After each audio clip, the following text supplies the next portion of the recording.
I'm sure you guys have heard of nurses getting fired for their social media posts. So according to the NCSBN,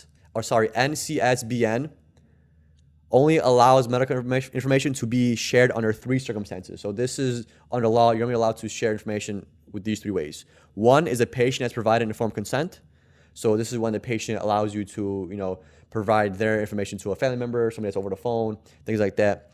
Two, in situations where it's legally required. So certain coroner cases, things like that with like potential rape allegations, child abuse, things like that. And then number three, when failure to disclose information could result in significant harm.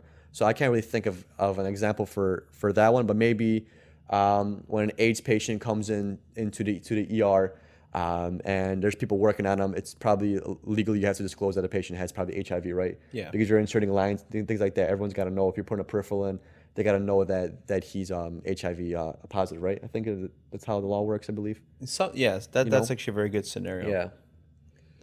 And I feel like it's a very double whammy sword because social media and personal life is binding closer and closer. Just, because we're accepting it more and more. We're very more open on social media. We're posting a lot more. You saw those nursing TikToks and dancing, and everybody else on the gram posting photos because, COVID, I'm a frontline survivor. Look at my nose and my face. It's all dented from the 95. That was huge, like this year. So I feel like I feel like we as nurses, we came a pretty far way because we were afraid to say anything about the hospital back in the day. Maybe that's why we were the number one trusted profession, because we didn't snitch on anything, man. We were just literally lights out. No one knows even what happens in the hospital. And now we're kind of, breaking ground. And there's podcasts like, a couple of nurses that were talking about this stuff openly. But of course, we got to maintain like professionalism and we can't say everything, right? So just like those three circumstances, we can't talk about, a specific patient, like a celebrity that was there. We can't talk about the actual person's name. Like, someone listening to this can't pinpoint a person with a specific location. So if there was a car accident in Austin, Texas, and it was this person, we can't say right now, hey, we took care of that patient, because then someone listening can actually look up car crash Austin, Texas, and pinpoint the actual information. So that's breaching HIPAA, because now that patient's information got disclosed without their right. Yeah. So you got to be careful with what you say. That's great, yeah. And there's 4 ways you can breach patient confidentiality. Some of these are obviously very obvious, but I'll go through with you guys. So number 1 is videos or photos of patients, even if they cannot be identified. Number 2, photos or videos that reveal room numbers or patient records. Number 3, descriptions of patients, their medical conditions, and or treatments. That goes very close to what Matt said with the car accident. And number 4, referring to patients in a degrading or demeaning manner. I don't even know why you would refer to a patient in a degrading or demeaning manner. That's just like, if you do that, like on social media, like talk shit about your patient, like, come on, dude. Like we talk shit like between like as nurses, like on scenarios, unit. Yeah, like we talk shit like, I'm not saying patients, but like situation we like make fun of, like, because as nurses we have a different sense of humor.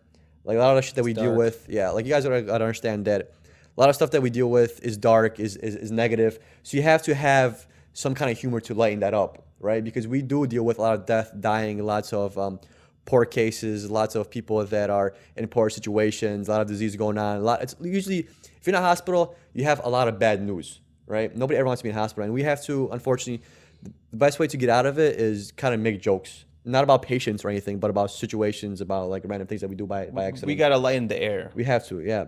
So I don't know why people would be talking shit about their patient online. Yeah. So it's like us, right? We talk about scenarios, right? But we never say, damn, dude, John Doe was a piece of this, like I hated him, like we're not degrading the patient. It's, we're accepting why they came there. They had a GI bleed. The cleaning of the poop is shitty, and we could talk shit about that, correct? Yeah. But we're not going to talk about John Doe like this is all his fault. My shift sucked because of him. It's never like that. And that's where the separator is, right? Yeah, or something like, patient had high potassium, patient got lactulose, or high ammonium, my patient got this, like, you make fun of that because like you already know what's gonna happen. Like, you know, there's gonna be a lot of shit involved. You're not making fun of the patient. You're making fun of the circumstance that kind of you're in. You're kind of almost making fun of yourself. Like, you know, like we know what's gonna happen, and we don't blame the patient for having high ammonia or hepatitis, and now they give them medications to make them poop it out and things like that. It's not that we're making fun of them. It's making fun of the circumstances that we got put in. Yeah. You know, because we know what we have to do. We know what's gonna happen, and we just do it. We're just like, it's just like us making fun of ourselves, basically. Yeah, and that goes into like, you know, what not to do with your social media account to maintain professionalism. It's that one that we just talked about. Don't complain about like your patients in a way. Like just maintain that professionalism where you're not degrading the patient and you're not complaining about work. Exactly. I feel like, you know, we do complain about work in a way when we're doing it nonchalant with like memes. Yeah. I like posting memes about like, you know, people understand nurses and nursing memes. It's dark humor. People understand it. And I'm laughing about that. Yeah. Like you're not going to get in trouble for posting stuff like that. Yeah, and don't post any kind of pictures that refer to your patient. Don't post like an EKG strip with a patient's name on it and room number. Like, dude, are you kidding me? At least have like common sense to like cross it out or something. Or if you're gonna do a TikTok, don't do it in front of a patient's room where you can see the patient's face or the patient sticking out.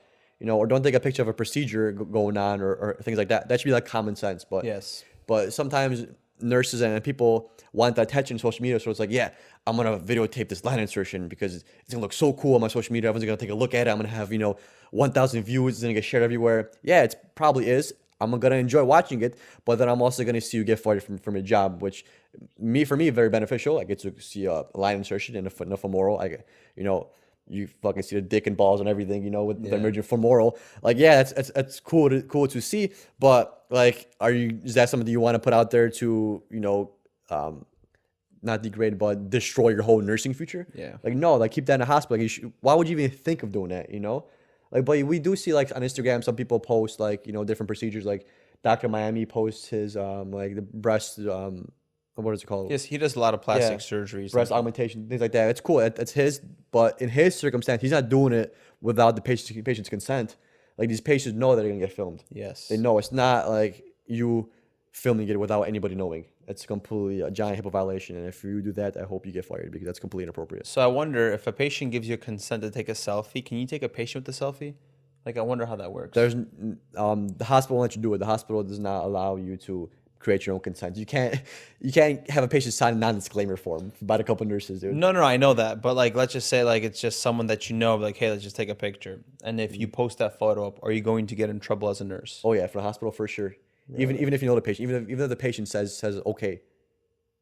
Damn. Yeah, because I guarantee you, there's gonna be some sketchy ass patient. They're gonna say yeah, and then they get a lawyer involved, and they could probably sue your ass. There's probably people out there that are willing to do that, but no, you literally get in trouble from the hospital. You can't take anything. But vice versa, the patient could take a photo with you, because I had that done before. Technically, they can't. Really? Technically, they can't. Well, let's cut this part out. You just probably agree to it. That's all that happened. Yeah, it was like really quick. It was like something with like a photo for something. I'm like, sure, sweet, here, thumbs up, smile. Really? That's it. Kept doing my work. Yeah. I've had patients ask me to take a picture of like their wound on like their leg or their chest or things like that. But I take it off their phone, and I give it back to them. But nothing like I never had. Like, I've had in my nursing, like the nursing that I used to work in, I've had like people ask if they could videotape me, and I always say no.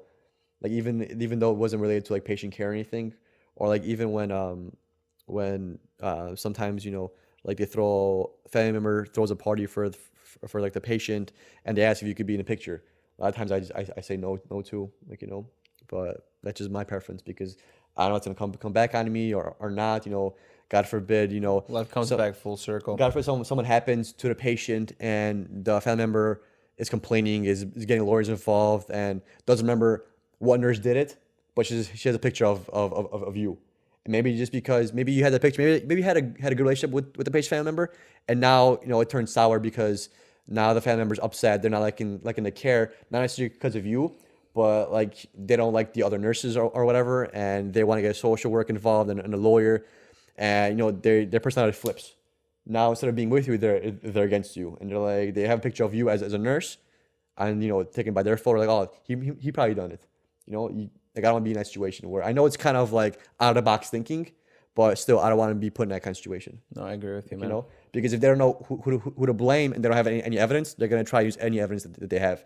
And that picture of me and their grandma, evidence of something, even though it might not be anything. It's still going to be You're used still, for you're still something. gonna get pinpointed. Yeah. Yeah, you just gotta be careful with what you post. Like, if I was, like, just take a look at it, like our social media, correct? On Instagram, couple nurses, we tried to educate, we tried to provide value.